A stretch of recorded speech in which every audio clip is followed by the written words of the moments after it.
Kuya Joben, Oh, bakit? paano palagaan ang ating hamok? Oo nga. Paano nga ba? Aha! Once nagamit na natin ang habiyahe hamok, katulad nito, pwede natin siyang i-hand wash. Huwag lang natin i-washing machine. At di lang yun, gumamit tayo ng cold water at mild detergent. And huwag tayo gagamit ng Sunrocks. Ngayong alam na natin paano alagaan, ngayon naman, alamin natin kung paano iwasan. Paano nga ba? Huwag ilabas outdoor ang ating habiyay hamok more than a week, umaraw man o umulan.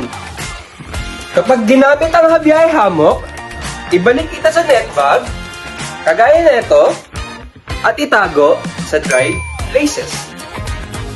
Iwasan natin maglagay ng flammable objects tulad nito at ng sharp object tulad nito, ito, at ito.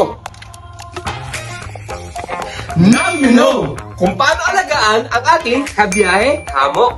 Kaya tara na at solid habiyahe!